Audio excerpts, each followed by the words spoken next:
আসসালামু আলাইকুম রহমতুল্লাহি ওবরাকাতু। হায়াতু সাহাবা প্রথম খণ্ড।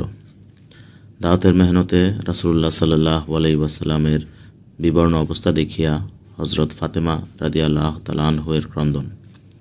হযরত আবু সালাবা খুশানি রাদিয়াল্লাহু তাআলা আনহু বলেন, একবার রাসূলুল্লাহ সাল্লাল্লাহু আলাইহি ওয়াসাল্লাম কোনো এক জিহাদের ময়দানে হইতে ফিরিয়া মসজিদে প্রবেশ করিলেন এবং 2 রাকাত নামাজ আদায় করিলেন।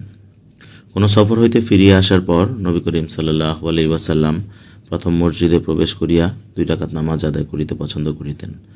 তারপর প্রথম হযরত ফাতেমা রাদিয়াল্লাহু তাআলা আনহুর নিকট যাইতেন, অতঃপর আপন বিবিগণের সহিত সাক্ষাৎ করিতেন।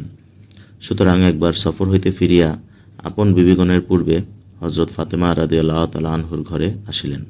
হযরত ফাতেমা রাদিয়াল্লাহু তাআলা আনহু ঘরের দরজায় আসিয়া নবী করিম সাল্লাল্লাহু আলাইহি ওয়াসাল্লামকে স্বাগত জানাইলেন এবং তার চেহারায় অপরায়তে আছে তার মুখ ও চোখের উপরে চুম্বন করিতে লাগিলেন ও কাঁদিতে লাগিলেন।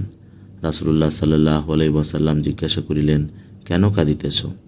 তিনি বলিলেন, ইয়া রাসূলুল্লাহ, আমি আপনার অবস্থা দেখিয়া কাঁদিতেছি।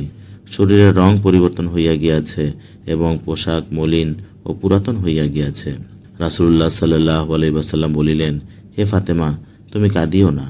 আল্লাহ তাআলা তোমার পিতাকে এমন একদিন দিয়া প্রেরণ করিয়াছেন, যাহাকে একদিন তিনি জমিনের বুকে সমস্ত কাঁচা পাকা ঘর ও পশমের তাঁবুর ভিতর প্রবেশ করাইয়া ছাড়িবেন।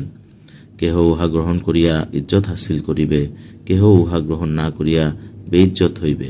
এমনকি যেখানে রাত্র পৌঁছিয়াছে সেখান পর্যন্ত এই দিন পৌঁছিবে, অর্থাৎ সমস্ত দুনিয়াতে এই দিন পৌঁছিবে।